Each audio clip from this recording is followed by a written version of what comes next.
Может, мне кажется, без микрофона. Да? Да? Қайырлы күн тағы да достар, дұғолшы болақ. Тағы да. Өте қуаныштымын. Біріншіден мына музейге рахмет айтқым келеді, басшылардың осыны қабылдағандарыңызға.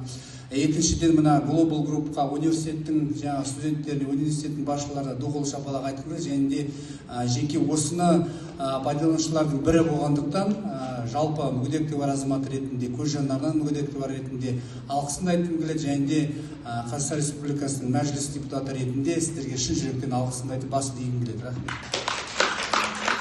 Бұл әрине аудиодескрипция қашанда керек. Біз жақында мына ақпаратқа қол жету және де қоғамдық байланысуға байланысты заң жобасына осыны кіргіздік. Бірақ енді үкіметіміз оны қабылдамады. Бірақ біз бұл заң жобасын, ол жаңа аудиодескрипцияны қазіргі мына әлеуметтік министрліктің қабылдап жатқан жаңа инклюзивтік концепцияға кіргіздік. Оны өте қуаныштымыз. Және де оны сол жағынан үкімет қолдады. Мына ақпарат және де мәдениет министрлігі сол жағына жіберіп, сол жағынан қолдап, келесі жылға және 2025-2030 жыл осы инклюзивтік концепцияның ішіне кіргіздіріп, соған енді ақша бөлгіздіріп, бұл енді болашақта ары қарай жоғарғы деңгейде дамиды деп сенімдеміз. Соған жөнінде өте қуанышты сондай мәселе айтқым келіп тұр.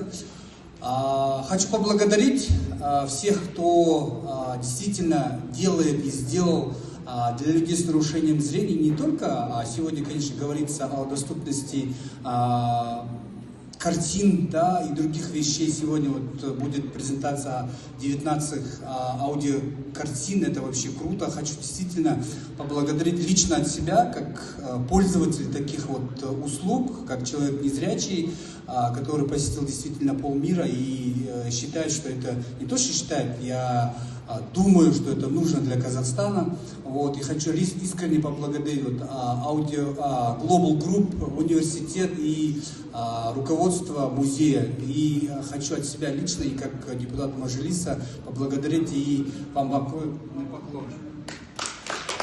Хочу еще раз пожелать успехов, и чтобы такие аудиодескрипции были больше, шире, и люди с нарушением зрения, и не только люди с нарушением зрения, и другие люди с инвалидностью, и социальные уязвимые слои населения имели возможность вот на такие услуги. Еще раз благодарю, и как депутат хочу сказать, что в закон о информации он не вошел, именно аудиодескрипция, но в концепцию инклюзивной политики в 25-30 годы оно вошло, и само Министерство информации и культуры внесли это, и я очень рад, что на 25-30 годы будут изыскиваться средства для развития вот именно аудиодескрипции. Хочу всех поблагодарить, спасибо.